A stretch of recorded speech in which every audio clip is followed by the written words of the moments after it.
Hello दोस्तों, स्वागत है आपका एक और नई वीडियो में। और आज हम लोग बहुत ही एक इंटरेस्टिंग टॉपिक पढ़ने वाले हैं जो कि है विपरीतता सूचक वाक्य। यदि आप एक अच्छी खासी एडवांस लेवल की यदि ट्रांसलेशन सीखना चाहते हैं तो आप हमारे साथ लगे रहिए। हम आपकी स्किल को डेवलप करेंगे और बहुत अच्छी तरीके से करेंगे।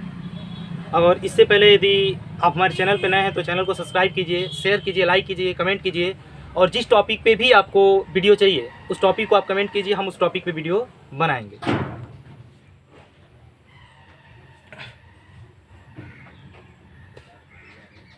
चलिए ज़्यादा समय ना गवाते हुए हम लोग अपने टॉपिक पे चलते हैं। विपरीतता सूचक वाक्य। सबसे पहले तो ये समझना है कि विपरीतता सूचक वाक्य होता क्या है। यदि आप नोट्स बनाना चाहते हो तो मैं बोल भी दे रहा हूँ और डिस्प्ले पे आ भी जाएगा, आप चाहें तो नोट्स बना सकते हैं। देखिए, विपरीतता सूचक वाक्य क्या था पहले वे समझिए। वे वाक्य जिनसे विपरीत या विरोध का भाव व्यक्त हो उन्हें हम विपरीतता सूचक वाक्य कहते हैं। वे वाक्य जिनसे विपरीत या विरोध का भाव व्यक्त हो उन्हें विपरीतता सूचक वाक्य कहते हैं। ऐसे वाक्यों के दो भाग होते हैं। ऐसे वाक्यों के दो भाग होते हैं। देखिए, दो भाग होते हैं। पहले भाग में जो बात कही जाती है उसी का विरोध दूसरे में कहा जाता है। पहले भाग में जो बात कही जाती है उसी का विरोध दूसरे भाग में कहा जाता है। और जो सेंटेंस होंगे वो किस प्रकार होंगे, कैसे होंगे, कई टाइप के होते हैं इसमें सेंटेंस। हम लोग एक एक दो दो, एक नंबर दो नंबर करके टाइप सबका एक एक पढ़ेंगे, ठीक है। चलिए आइए अब वीडियो पे आते हैं। चलिए अब ज़्यादा समय ना गवाते हम लोग चलते हैं मेन अपने टॉपिक पे। चलिए अब आप अगर नोट्स बनाना होगा तो देख के बना लीजिएगा। आगे चलिए हम लोग देखते हैं इस पे। आप लोग समझ लिए कि विपरीतता सूचक वाक्य क्या होता है। अब विपरीतता सूचक वाक्य क्या होता है ये समझ लिए। अब इसमें देखिए पहला टाइप हम लोग समझेंगे। टाइप फर्स्ट, यदि हिंदी में वाक्य की बनावट कैसी हो उसको देखिए। यद्यपि, उसके बाद उपवाक्य, उसके बाद तथापि, तो भी, उसके बाद प्रधान उपवाक्य। जो सेंटेंस की बनावट होगी ऐसी यदि रहे, है ना, मतलब पहले यद्यपि लिखा हो। देखिए, यदि सेंटेंस की बनावट ऐसी हो जैसे पहले यद्यपि लिखा हो, फिर उसके बाद कोई उपवाक्य दिया हो, क्लास दिया हो, उसके बाद तथापि लिखा हो या तो भी लिखा हो, उसके बाद फिर एक मेन क्लास, प्रिंसिपल क्लास। इस प्रकार यदि सेंटेंस की बनावट हो तब अंग्रेजी अनुवाद किसे करेंगे। सेंटेंस की बनावट न समझ में आ रही हो तो कोई दिक्कत नहीं है, जब हम लोग एग्जाम्पल लिखेंगे तो उस पर समझ में आ जाएगा कि क्या चीज़ है। देखिए, जो सेंटेंस का हम लोग ट्रांसलेशन करेंगे, ट्रांसलेशन करते समय पहले वाक्य के शुरू में लिखेंगे आल्दो लिखिए या तो केवल दो लिख दीजिए। उसके बाद हम लोग बनाएंगे सबऑर्डिनेट क्लाज, और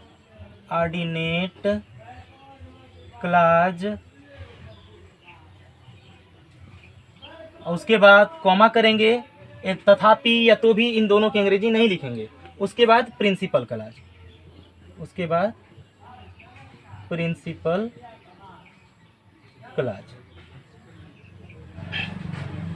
देखिए, ये हम लोग का रूल हो गया। पहले आल्दो या दो, उसके बाद सबऑर्डिनेट क्लाज, उसके बाद प्रिंसिपल क्लाज। अब हम लोग समझते हैं कि सबऑर्डिनेट क्लाज क्या होता है, प्रिंसिपल क्लाज क्या होता है।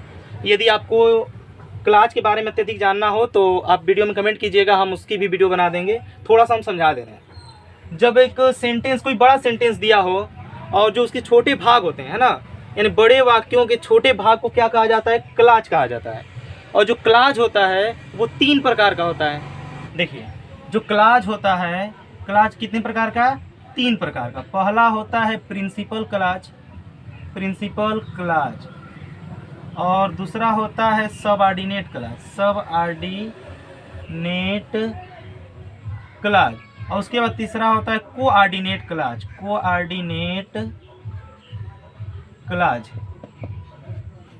देखिए, principal clause, subordinate clause and coordinate clause, हम लोग को इन्हीं दोनों से काम है, इन्हीं दोनों को पहले समझते हैं। देखिए, प्रिंसिपल क्लाज क्या होता है, प्रधान उपवाक्य। और कोऑर्डिनेट, सबऑर्डिनेट क्लाज क्या होता है, आश्रित उपवाक्य। जब एक सेंटेंस हो और उसके दो भाग हों, अर्थात हम बताएं कि जो बड़े वाक्यों के छोटे भाग को क्लाज कहते हैं, है ना। देखिए जैसे हम सेंटेंस लिख देते हैं कि यदि वर्षा होगी तो मैं स्कूल नहीं जाऊंगा, मैं स्कूल नहीं जाऊंगा। इंग्लिश क्या बनेगी इसकी? इफ इट रेन्स, कॉमा, मैं स्कूल नहीं जाऊंगा, I shall not go to school. अब देखिए प्रिंसिपल क्लाज वह क्लाज जिसका अर्थ अपने आप में कंप्लीट हो, वह क्लाज जिसका अर्थ अपने आप में कंप्लीट हो, वह अपने अर्थ की निर्भरता के लिए किसी पर आश्रित न हो, प्रिंसिपल क्लाज कहलाता है। सबऑर्डिनेट क्लाज वह क्लाज जिसका अर्थ अपने आप में कंप्लीट न हो बल्कि वह अपने अर्थ की निर्भरता के लिए प्रिंसिपल क्लाज पर आश्रित हो, सबऑर्डिनेट क्लाज कहलाता है। इस सेंटेंस को देखिए कि यदि वर्षा होगी तो मैं स्कूल नहीं जाऊंगा, if it rains I shall not go to school. दो क्लाज हो गया, दो भाग हो गया ना। अब बताइए कि इन दोनों में किसका अर्थ कंप्लीट हो रहा है? इसका। यदि वर्षा होगी, बताइए, इतना पढ़िए खाली बस आप, देखिए केवल इतना पढ़िए कि यदि वर्षा होगी, अर्थ कंप्लीट हो जा रहा है? नहीं, लग रहा है ना कि आगे कुछ और बात है अभी, तो मैं स्कूल नहीं जाऊंगा। अब अर्थ कंप्लीट हो जा रहा है, मतलब यह अपने अर्थ के लिए किस पे डिपेंड कर रहा है? इस वाले क्लाज पे। तो यह कौन सा क्लाज होगा? Subordinate clause. यह कौन सा होगा? Subordinate clause. अच्छा, मैं स्कूल नहीं जाऊंगा, इतना बोलिए, अर्थ कंप्लीट हो जा रहा है, मतलब ये कौन सा क्लाज है? प्रिंसिपल क्लाज, जिसका अर्थ अपने आप में कंप्लीट हो जा रहा है। अब हम लोग को केवल इन्हीं दोनों को समझना है, इन्हीं दोनों से मतलब है। क्लाज पे एक और वीडियो आ जाएगी तो पूरी उसको आप देख लीजिएगा।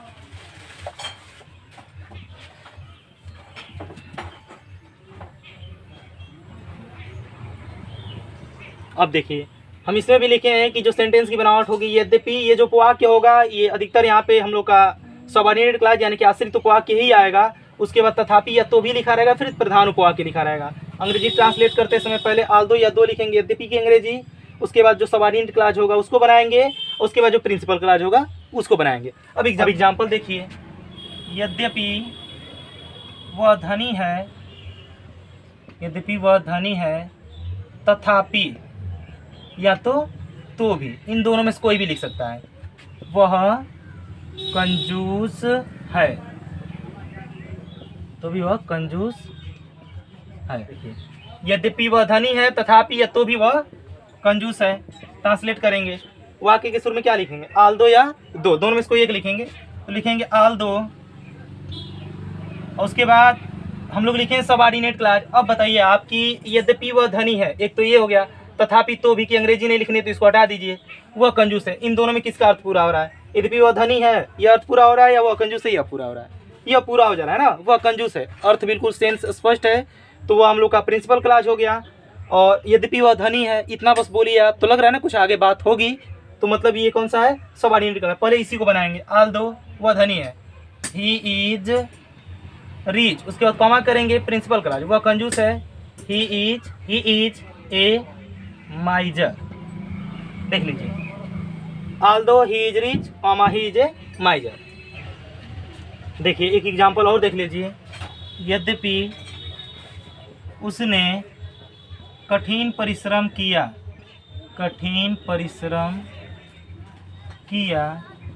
तो भी या तो तथापि वह फेल हो गया। ट्रांसलेट कीजिए, क्या हो जाएगा? आल्दो उसने कठिन परिश्रम किया, past infinite tense, he worked hard, comma, वह फेल हो गया, ही फेल्ड। देख लीजिए, अच्छे से देख लीजिए, उतारना होगा तो उतार लीजिएगा। देखिए ये वाला समझ में आ गया होगा, अगर आप उतारना चाहें तो उतार लीजिए अच्छे से, फिर हम मिटा के अगला सेकेंड टाइप हम लोग देखते हैं। चलिए,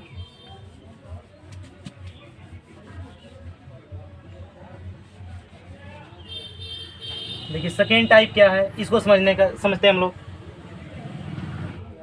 देखिए दूसरा टाइप है कि यदि हिंदी में वाक्यों की बनावट किस प्रकार हो? पहले हम लोग का दे दे किस प्रकार हो कि पहले यदि आश्रित उपवाक्य दिया हो, और आश्रित उपवाक्य में जो है वो लिखा हो भले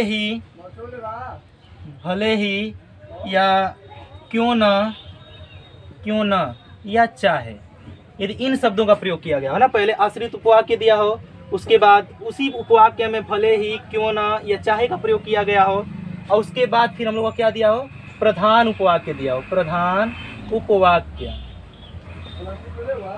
यदि सेंटेंस की बनावट इस प्रकार की हो तो हम लोग अंग्रेजी अनुवाद कैसे करेंगे उसको समझते हैं। ठीक, आश्रित उपवाक्य के अंतर्गत भले ही, क्यों न या चाहे लिखा हो और उसके बाद दिया हो प्रधान उपवाक्य। तब देखिए रूल क्या होगा, हम लोग रूल लिख रहे हैं यहाँ से, हम लोग लिखेंगे वाक्य के शुरू में इवेन इफ या तो नो मैटर, उसके बाद हम लोग बनाएंगे सबऑर्डिनेट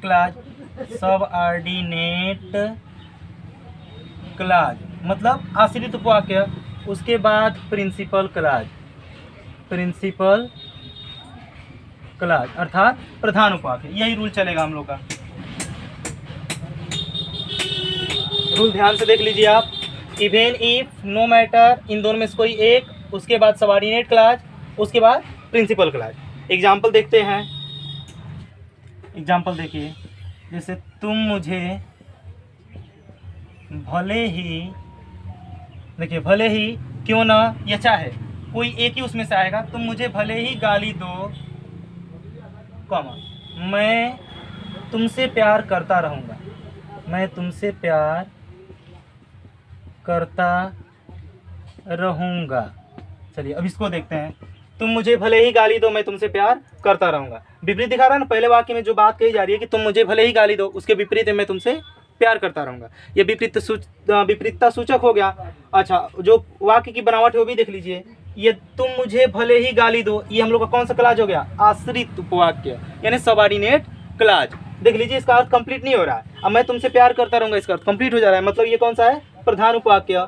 और आश्रित उपवाक्य के अंतर्गत देखिए लिखा है भले ही, या तो हो सकता है क्यों ना लिख दे, या तो चाहे भी लिख देगा। जब अंग्रेजी अनुवाद करेंगे तो पहले हम लोग क्या लिखेंगे, इवेन इफ या तो नो मैटर, दोनों में से कोई एक लिखेंगे। इवेन इफ या तो नो मैटर भी लिख सकते हैं। सबऑर्डिनेट क्लाज, तुम मुझे भले ही गाली दो, भले ही हो गया, तुम मुझे गाली दो। यू अब्यूज, इंडेफिनिट में अनुवाद करेंगे, you abuse me.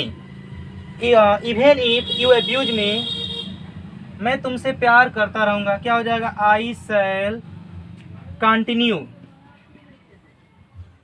To love you. देख लीजिए, even if you abuse me I shall continue to love you, भले ही तुम मुझे गाली दो, मैं तुमसे प्यार करता रहूँगा। एग्जाम्पल और देख लीजिए, मैं भले ही टूट जाऊँ, मैं भले ही टूट जाऊँ, मैं झुकूंगा नहीं, मैं झुकूंगा नहीं। मैं भले ही टूट जाऊं, भले ही मैं टूट जाऊं, क्या बनेगा, इवेन इफ या नो मैटर, दोनों में से कोई एक लिखेंगे।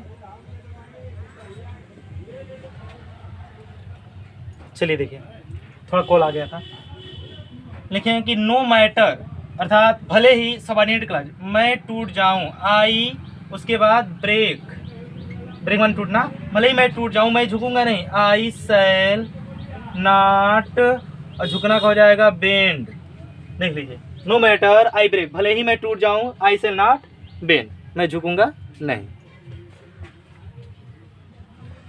देखिए, यदि इन सेंटेंसेज का अनुवाद हम चाहें तो पहले वाले नियम से भी कर सकते हैं, जो पहला वाला नियम हम लोग पढ़े, आल्दो या दो वाला पहला टाइप, उससे भी अनुवाद करेंगे तो बन जाएगा। बस थोड़ा सा अंतर ये है कि जब उस बात को दबाव देकर ना जोरदार तरीके से बोलना हो तो नो मैटर या इवेन इफ का प्रयोग किया जाता है, और यदि जोरदार तरीके से न व्यक्त करना हो तो हम लोग आल्दो या दो से भी बना सकते हैं, कोई दिक्कत नहीं है।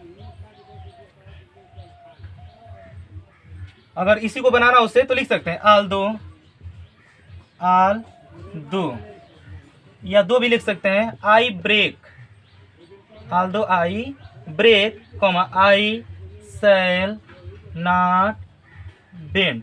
हम चाहें तो आल्दो लगा के भी बना सकते हैं, दो लगा के भी बना सकते हैं, कोई दिक्कत नहीं है। बस थोड़ा सा इस सेंटेंस ये जो है ये जोरदार तरीके से व्यक्त नहीं हो पाएगा, बस अंतर यही है। बाकी आप आपको अगर समझ में आ गया हो तो मैं एक लास्ट में वीडियो के एक एक्सरसाइज दे दूंगा, आप उसे हल कीजिएगा, हल करके कमेंट कर दीजिएगा, मैं देख लूँगा। आशा करता हूँ ये वीडियो आपको समझ में आई होगी। Thanks for watching.